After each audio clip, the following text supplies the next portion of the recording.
What if I told you that by virtue of being a human being, you have already experienced a tremendous amount of trauma just to get here? And that trauma was your birth. This week, we're diving deeper into some of Stan Grof's work and exploring the extended cartography of the human experience going back to the womb and the original trauma, your birth. So, in this video, we're going to cover the history and the relevance and the application of Stan Grof's Basic Perinatal Matrix. We'll go through each of the four stages and outline how they show up symbolically in psychedelic experiences and how understanding these matrices can greatly enhance our ability to make sense of transpersonal experiences. So let's start at the very beginning. If you watched my video last week, you got a quick rundown of who Stan Grof is. If you missed that video, click the link at the top here of the screen and you can learn about Grof's origin. So before diving into the psychedelic world, Stan Grof came from a traditional psychoanalytic background. Part of the training and the background meant there was no understanding or acknowledgement that the birth process could influence a person's experience throughout their lifetime. So, as part of the research team studying psychedelics, Stan Grof started facilitating LSD sessions and he began to notice a pattern. People in these LSD sessions would travel a familiar path, though the symbols that they experienced and saw would differ, which we'll get into a little bit later. So, as I mentioned in the last video, Grof is a researcher through and through. He began to meticulously document all of the stuff that he was seeing, and he began to study these experiences. And what he found was that the common trajectory of people's experiences was uncannily similar to the process of birth. So he began to formulate a roadmap of how these processes played out, which led to the creation of the Basic Perinatal Matrix, which I'm going to now abbreviate through the rest of this video as BPM, because it's a lot to say. It's a mouthful. The matrix is divided into four parts, conveniently titled BPM 1 through 4. Each stage corresponds to a stage of the physical birth process, beginning in utero and then taking us all the way through to the baby's entrance into this world. So we're going to go through each stage and we're going to define what is happening and what symbols correspond to each experience. So let's start with BPM 1, which is life in the womb. So to begin with, we have to distinguish the difference between quote unquote good womb and bad womb. I usually shy away from designations like good or bad, but this is how it's talked about in the literature, and this is how it makes sense. So a good womb is a womb where there's no environmental hazards and where needs are met. A bad womb is a womb that is interfered with or adulterated through things like chemical intervention, smoking or alcohol, for an example, or a womb that is particularly stressful due to the life of the mother. In BPM 1, when we talk about a quote good womb, and the experience of the child, we're talking about a perfect homeostatic relationship. So think about this. In this moment, in BPM 1, the child and the mother are in perfect unity. The child has all of its needs met through the mother. It is floating in time and space in a perfectly regulated environment. There's no temperature disruption. All of its food is met. It doesn't even have to breathe. It doesn't have to seek for love or closeness. It's homeostatic heaven. Now, in the psychedelic experience, this is the experience of cosmic unity, represented by things like peace, tranquility, joy, serenity, and bliss, special feelings of sacredness, transcendence of time and space, and insights related to cosmic relevance and the richness of the human experience. People in this state also find it difficult to find any negativity in the world. Everything appears perfect, exactly as it should be. If a person experienced intrauterine disturbances, then they begin to have feelings of anxiety, fear, feelings of weakness, or developing sickness, and even chemical and metallic tastes in their mouth, resembling noxious chemicals and other unwelcome contaminants. Like this literally happens in the psychedelic experience. These more negative experiences get intermixed with the cosmic unity experience, disrupting the perfect homeostasis. Okay, so that's BPM 1, cosmic unity, oceanic bliss. BPM 2, so in the physical process of birth, this is when contractions begin in a closed uterine system. So I want you to imagine that you're that baby floating in perfect oceanic bliss. And then all of a sudden you begin to feel a squeezing sensation. It starts slowly and it continues to intensify, perhaps aided by chemical influences, which creates a situation that begins to feel like extreme emergency. For the first time, your perfect oceanic bliss is being interrupted. So the key here to remember, and then again, I'm talking about the physical birth process, is that the cervix is still closed and there's actually no way out. just intense pressure, squeezing, and existential fear. So in the psychedelic journey, this is represented by feelings of extreme claustrophobia or feeling trapped or being stuck in hell with no way out. Typically, this stage is experienced as nearly unbearable because there's no hope of escape, and it would appear that this is going to continue forever. So if you've ever had a bad trip, ask yourself if it was characterized by any of those experiences. I've personally seen many examples of people feeling trapped with no way out, believing, and I believe this is a relatively common experience for people, which is fascinating if it does in fact mimic our earliest experiences in the womb. So continuing on here in BPM 2, we view the world as hopeless, negative, devoid of any positive qualities, and filled with suffering.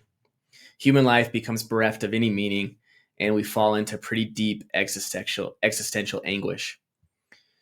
Here's a good one that perhaps you can relate to if you've had a harrowing psychedelic experience. Have you ever thought that you might have gone insane and that you were never coming back? Let's go to Grof here because he describes this perfectly, and I'm quoting him here. He writes, "Another important dimension of the no exit situation is the feeling of pervading insanity. Subjects typically feel that they have lost all mental control and become permanently psychotic, or that they have gained the ultimate insight into the absurdity of the universe and will never be able to return to the merciful self-deception that is a necessary prerequisite for sanity." So it's pretty intense. As I mentioned before, the imagery here revolves around hells, as depicted by various cultures and religions, which could be fire and brimstone or the underworld depicted in mythology. So we're going to quote Grof here again. He writes, "The individual trapped in the no exit situation clearly sees that the human existence is meaningless, yet feels a desperate need to find meaning in life. The impossible task of finding meaning in life might appear in this context as a necessary condition for being born into the world and terminating the unbearable no exit situation." So lastly, physical symptoms in this stage in the psychedelic journey include extreme pressures in the head and body, ringing in the ears, excruciating pains in the body, difficulties with breathing, massive cardiac distress, and hot flashes or chills. So suffice it to say, BPM 2 is a pretty scary place. It can get really intense. So let's move into BPM 3, which in physical birth is the propulsion through the birth canal. So if we're talking about an actual delivery, the contractions continue, but the cervix is now opened. So there's a way out. So what was previously hopeless and unbearable now has a possible solution, which is release. The mother and the child are now jointly connected in their efforts to end this painful condition, and the child is pushed through the birth canal. In this process, it is common for the child to experience suffocation and to come into contact with various kinds of biological matter, such as blood, mucus, urine, and feces. So it's a lot to think about. Have you ever considered that your entry into this world was covered in this biological matter? It's pretty intense when you kind of really drop into what that could have been like for your consciousness, which is your first experience in this world. So let's go now to the psychedelic experiential perspective. The stage is quite complex, but fundamentally it centers on the death rebirth experience. So one of the huge patterns in this stage is the titanic struggle that escalates to catastrophic proportions. So the individual often experiences sequences of immense condensation of energy and explosive release. They often describe powerful currents of energy streaming through their whole body. Symbolically, in the journey, you might see things represented by visions of natural disasters, the unleashing of elemental forces such as exploding volcanoes, devastating earthquakes, raging hurricanes, cyclones, tornadoes, electric storms, gigantic comets, meteors, supernovas, and other cosmic cataclysms.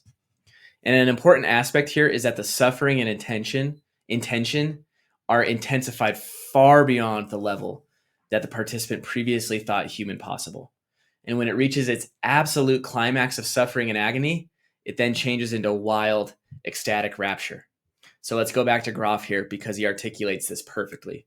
Now, this is in the psychedelic journey. Subjects usually alternate experientially between the anxiety and suffering of the victim or victimizers and the ability to identify with the fury of the elemental forces and to enjoy the destructive energy. Pain and intense suffering cannot be distinguished from utmost pleasure, caustic heat from freezing cold, murderous aggression from passionate love, vital anxiety from religious rapture, and the agony of dying from the ecstasy of being born. So the agony of dying from the ecstasy of being born. Wow. Now, I'm going to skimp on some other details here of BPM-3 because it gets rather graphic, and I don't have time in the video to go into all of the details, but I want to briefly summarize some of the scatological and sadomasochistic forms that take shape here. Essentially, the imagery often turns very violent. Experiences of mass torture, execution, and human atrocity are common, followed by scatological experiences of filth, sexual encounters, and degradation. So again, I'm not going to lie here. It can and often gets pretty dark in this part of the journey. But it often culminates in an all-consuming fire, which is perceived as having some kind of purifying quality. So Grof writes, the individual who in the preceding experiences has discovered all the ugly, disgusting, degrading, and horrifying aspects of his personality finds himself thrown into this fire or deliberately plunges into it and passes through it. The fire appears to destroy everything that is rotten and corrupt in the individual and prepares him for the renewing and rejuvenating experience of rebirth. Often, BPM-3 brings illuminating insights into human nature and forces a person to confront understandings of violence, sex, and human nature. So physically, in this stage, people experience enormous pressure on the head, choking, suffocation, alternating chills and hot flashes, profuse sweating, nausea, vomiting, tension, twitches, shaking, and complex twisting movements. So that's BPM-3, and again, very, very intense. So let's go into BPM-4, which is the final stage. And in the physical birth process, this is the separation from the mother. So all of that tension, pain, fear in BPM-2 and 3 is now coming to an end. The child has exited the birth canal. It takes its first breath. Its respiratory system opens up. The umbilical cord is cut, and the physical separation from the mother is completed. This is a huge moment. The child now takes its first breath as an anatomically independent individual. After the full physiological balance is reestablished, the new situation is incomparably better than the stages 2 and 3, but in many ways, it's a lot worse than the oceanic bliss experienced in stage 1 in the womb. Biological needs are no longer met on a continuous basis by the mother. It's no longer automatically protected from extremes in temperature or disturbing noises or changing intensity of light and other unpleasant tactile situations and sensations. So you're essentially living for the first time. You're independent. And in the psychedelic experience, this is the stage of ego death, which constitutes the death rebirth cycle. So after the individual on the journey has experienced the very depth of total annihilation and hit cosmic rock bottom, they are struck by visions of blinding white light and feelings of complete expansiveness. The general feeling here is redemption, liberation, salvation. We experience overwhelming love for our fellow human beings, and we're filled with the intensity of feelings of ambition, equanimity, and abundance. And at this point, all sensory pathways are wide open, and there's an increased sensitivity, awareness, and enjoyment of the perceptual nuances of our world.